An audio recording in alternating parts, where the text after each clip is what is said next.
Alonso is the answer to Hansi Flick's Barcelona. Alonso is now the new Real Madrid manager. It's official, and I'm glad he's finally here. I'm looking forward to seeing what he can do with this crop of players. I want to discuss 5 things that he needs to do in his first season for it to be a success, right? So the first thing I want to talk about is actually going to be formation and tactics. This is something we have actually lacked the last maybe let's say 2 years when Benzema left. Our team play just kind of dissipated and Madrid became quite boring to watch. We have to be honest, right? So I'm looking forward to seeing what he can do with these players because we have like a crazy wealth of talent in this team and stars in this team, and they need to be playing well. It's actually quite, it confuses me how they do not play well together, right? So I think Alonso tactically, he's gonna find a way to make everybody shine, right? To put Valverde in the position that is best for him, to get the best out of Mbappe and Vini, right? So it's gonna be quite interesting seeing the first few games in the Club World Cup, what he's gonna do. You know, we'll get like a little snippets of what's to be expected in the next season. And I wanna see like what system is he gonna play, right? Because Madrid, historically, the last maybe 20 years, have been a 4-3-3 team or a 4-2-3-1 team, right? Those have been the formations that have gained them the success they've had over these years. But Alonso himself with Bayer Leverkusen, when they went unbeaten last year in the Bundesliga, was 3-4-3. So this will be a new thing that I'll see at Madrid because I've never really seen Madrid playing that formation before. So we'll see what he does. For me, formation-wise, man, use whatever formation you need to, and that will get the best out of the players, right? So that's the main thing. So when he sits down and looks at the players he has, and then the players are going to come in, what is the best system to actually accommodate these players, right? How can we get the best out of Vini and Mbappe? How can we get Bellingham and Valverde in midfield, right? And still find like creativity and a playmaker to join them. So these are going to be like some interesting things that are going to happen already in the Club World Cup, and then get us ready for the new season. And in his press conference, he mentioned quite a bit. It's like symbiosis, right? And connection with the players. He wants to have a connection with the players, and that's going to translate also on the pitch, right? Because I have to say, man, this season it's been really like a team of individuals. There hasn't been like any nice play, any nice connections. So I'm really looking forward to seeing like some nice connections develop between the players and then also the team as well, right? Because I want Madrid to dominate games and to win with style, right? To have a play of style that fits their prestige as the best team in the world, right? So I'm looking forward to how he's gonna build this energy, build this team to be like the next best team in the coming years. And then second thing is our midfield. Alonso being an amazing midfielder in his time, you know, he started off the era, you know. He came along with, for example, with Benzema, with Cristiano Ronaldo, with Kaká, with Raul Albiol, and then Alonso himself, right? So those are the 5 key signings that Madrid made in 2009 that spearheaded this amazing run that we've been on over these years, right? And also gave us our first La Decima, right? So that was the start of a new era. And now with Alonso coming in, I'm also getting a sense of that as well, right? And now the difference is that like he's the coach, right? But he's now gonna start like a new era with this amazing group of players. And I'm looking forward to seeing what Madrid can accomplish, right? When we now actually have a style of play and we have tactics and players know exactly what they need to do, right? Because these players are quite young, so they need that advice, they need those tactics, they need to know exactly what they need to do on the pitch, and that's what Alonso is going to build with his team, right? But it will take time. That is definitely going to happen. But yeah, with the midfield, I want to see Valverde in midfield. All right, I want to see Valverde in midfield. Valverde is an 8, a box-to-box midfielder, right? I don't want him like holding. I don't want him like in right back. I just want him in midfield, man. I feel like the last when he broke through, he was in the Madrid team. He was playing as that 8, going forward and going back. But over the years, like, yeah, they've needed him for like security, for the other players in defense and things like that. But I don't want to see that anymore, right? The best performances I've seen of Valverde has been either in midfield or when he was playing right wing, right? Like that's where he's very, very effective. So for example, if we end up playing like a 3-4-3 and then you have Valverde either in midfield as one of the midfielders, or you have him as a right wing back, then perfect, right? But now that means, okay, what's going to happen to Trent? So that's the other dilemma, right? That Alonso will have to figure out. But those are the best positions and where I've seen Valverde being more effective, right? Because yes, Valverde can do anything on a football pitch, but we need to stop moving him around all the time, I just want to see him in midfield and dominating midfield and really showing his full capacity when it means going forward and going back, right? And then I also want to see what he does with Bellingham, because Bellingham is also another 8, a box-to-box midfielder, right? And somebody who I want to see in midfield, because up front we already have too many options, right? So he needs to drop back a little bit more, as opposed to what he was doing this season, where he was just staying up front and he wasn't helping out the midfield, right? So I want Valverde and Bellingham in midfield, influencing the game from deep and making those runs when they need to.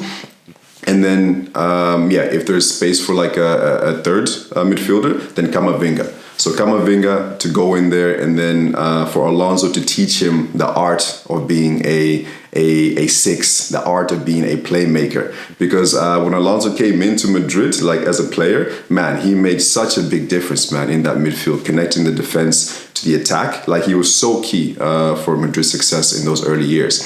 So give that responsibility to Camavinga, and if it's not going to be Camavinga, then finding a midfielder who can play that role, right?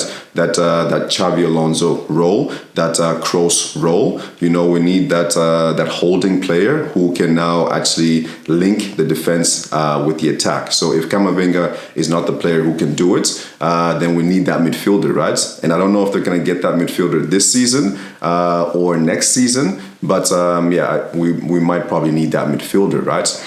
Who fits that profile. So, for me, one of the players I'm keeping a little eye on is like McAllister at Liverpool. I think he will be a really good fit for what Madrid need at this current moment, right? But yeah, good luck getting him from Liverpool. I don't think that's gonna be possible. So. But yeah, there's plenty of options out there, so we'll see what Madrid do in the coming transfer windows. And then when it comes to now up front, so now this is point number 3. When it comes to up front, how are we gonna get Vini, Mbappe clicking? We need these two clicking, right? Because this season, man, they did not click whatsoever, man. When Mbappe in the early stages of the season had his best games, Vini wasn't on the pitch. When Vini had his outstanding games, like maybe like two games or something, I won't even say outstanding. When he had his positive games, Mbappe was not on the pitch. So it has not worked. And yeah, it's possible, man, that obviously you're not gonna like everybody on the team, right? As a player, right? You're not gonna get along with everybody on the team, right? There's been cases where football players didn't like each other, but they still had a good chemistry on the pitch, right?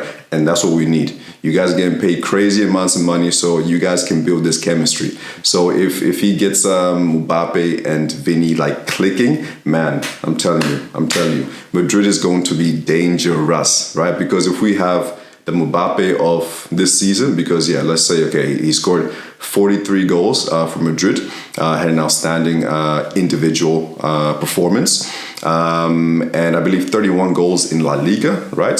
So truly something amazing. It's just unfortunate that the rest of the team declined. And Is that because Mbappe? Who knows, right?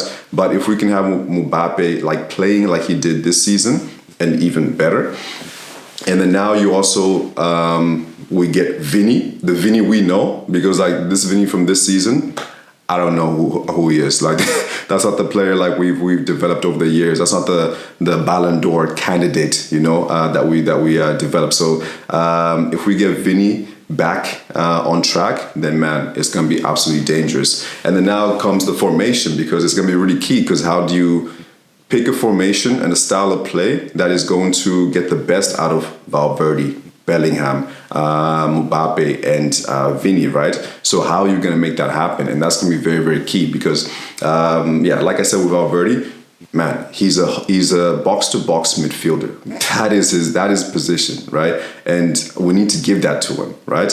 If not box-to-box, then fine. I have him as an attacking right midfielder, right wing. I'd rather see him there than seeing him as a right back, because he can be so effective going forward, equally effective going back. But yeah, I want him being effective going forward to score us the goals, right? And to find those passes. And then Vini, you have over on the left wing. Vini is a left winger, nothing else.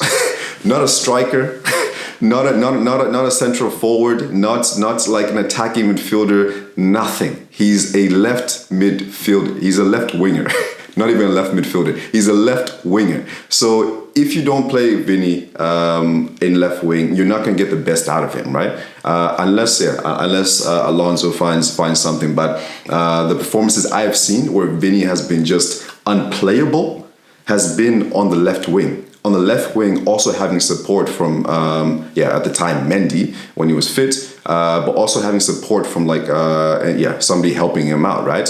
Or maybe it was Benzema cutting back and helping him out. So that's actually the cohesion that I would like to see with Mbappe and Vini. The cohesion that Vini and Benzema had, which was so magical, man. They knew exactly where they were on the pitch, right? So that's what Mbappe and Mbappe need to develop. And then you have now, Vini on the left wing. So that's where he needs to play, right?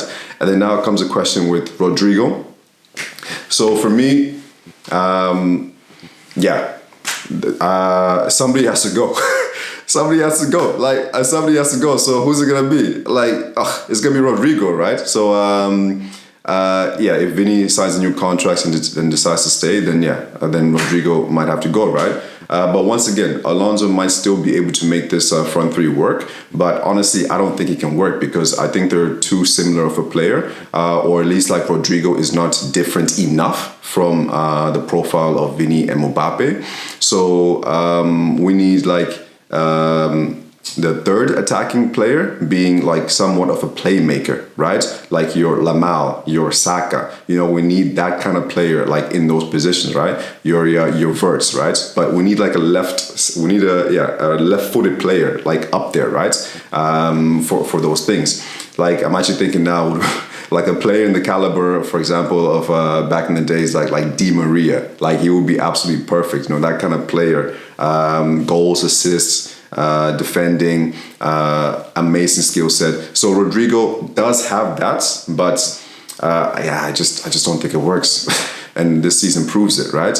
So I think that's going to be interesting to see what's going to happen, like either this summer or next summer, because I think they got one more season left, and then I don't think that's going to be like our front three in the coming years, for the next 5 years. Like I don't believe that, right? And then now. Endrick, like he has become one of my favorite players. Vini is still number one. He's still my favorite player. Then maybe Valverde, and then Endrick, right? So with Endrick, man, I remember last season when we signed him, or when I knew he was coming to Madrid. I looked at his highlights and I was like, wow, man, this player is absolutely unbelievable, right? Like pace, power, strength, like everything, right? Like shots, everything, dribbling, all that kind of stuff. And we saw that this season. We saw that, his very first game, I think it was his first game. He came on, had the option to pass to Vini, Mbappe, or whoever, maybe Bellingham or something. He opted not to. He kept running forward and boom, scores an amazing goal, right? So from that moment, I was like, okay, this kid is going to go places, right? And unfortunately, he didn't get the chances this season. And as poor as Madrid have been this season, he should have got more chances, in my humble opinion, right? So, but even with the chances that he did get, man, he showed up. He showed what he can do. Like, he's young, of course, so he's going to be quite raw, right? So one thing, I did see development because, let's say, the first half of the season, like, it was okay. Every single time he got the ball, head down, he runs, right? And the thing is, he can beat players. So it's not, he can actually beat players, right? So he was doing that quite a lot, but then, he wouldn't pass to his teammates, right? But I did see in the second half of the season, like, he was now actually looking for his teammates a little bit more and actually trying to play for the team, right? So for the little involvement he's had, like match day, like, I've seen some really nice improvements. And I think, honestly, he's a superstar. We're seeing Lamau at Barcelona, 17 years old, doing crazy stuff. And I don't see why, like, somebody like Endrick, given the opportunities with everything he showed us, can't do something along the same lines, right? So I really think he's that good of a player. So I think, maybe 1 or 2 more seasons, like, for him to flesh out. And I'm telling you, we're going to be talking about, like, an amazing striker, right?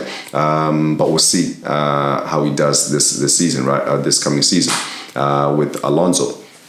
And then number 4, so winning a title, right? So whether it's the Champions League, whether it's the La Liga or the Copa del Rey, between those 3, I think it would be, he needs to win like one.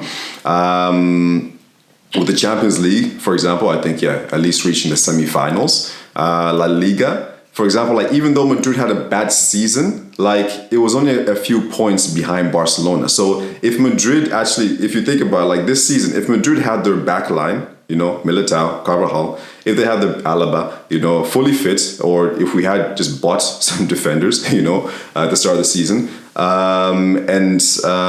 then things could have looked a little bit different because Madrid's defense is very important in how we attack, right? So the fact that we actually somewhat competed, poorly because, like, Madrid were crawling to a finish line, it was a really poor performance, but even for them to stretch Barcelona like they did is still impressive, right? So now imagine if things had gone a little bit differently with the defense and everything, then Madrid could have won La Liga, right? So I think for next season, there's no reason why he's definitely going to be able to challenge Barcelona. That's for damn Skippy.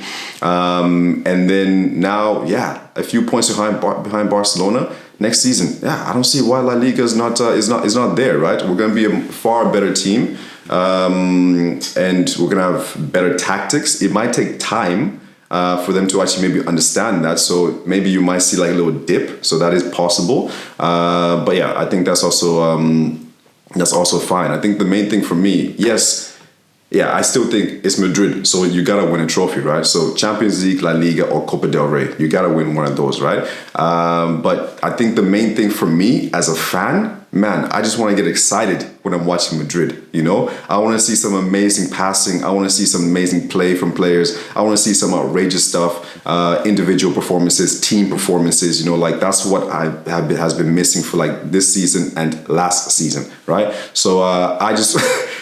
For the 2.5 hours I'm going to spend watching Madrid play, show me something good, right? So I really want to see the best out of all these players, right? And then now the 5th thing. So actually going back to the 4th thing, winning a title, anyone, Champions League, La Liga, Copa del Rey.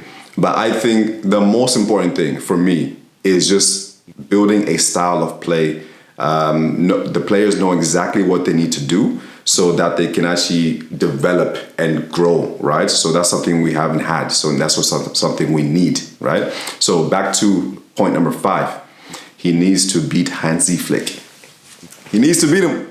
So this is just like one-to-one battles, right? In La Liga, in the Copa del Rey, in the Champions League, whatever. You gotta beat Hansi Flick because this season, 4 times, man. We lost 4 times. We got embarrassed 4 times. So yeah, he has to compete against Hansi Flick next season, which I think, yeah, there's no reason why he won't be able to do it. I think he can definitely outmaneuver, out-tactic the amazing Hansi Flick. So yeah, I think it's going to be very interesting battles, you know, between these two.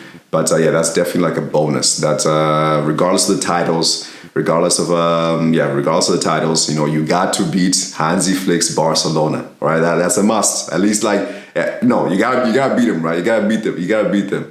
Definitely not getting beat all the games that we did this season. So yeah, guys, like I said in the beginning, man, I'm excited to see what Alonso will do with this Real Madrid. We have world-class players, right? So let's see what's a up-and-coming, maybe already top manager who went unbeaten last season with Bayer Leverkusen, dethroning Bayern Munich. So let's see what he can do with these amazing crops of players and all the players that are going to come in this transfer window as well. All right, guys, don't forget to subscribe. I cover all things Real Madrid, transfers, speculation, rumors, match day, post analysis. So all the shebang. All right, guys, have an amazing day. See you on the next video.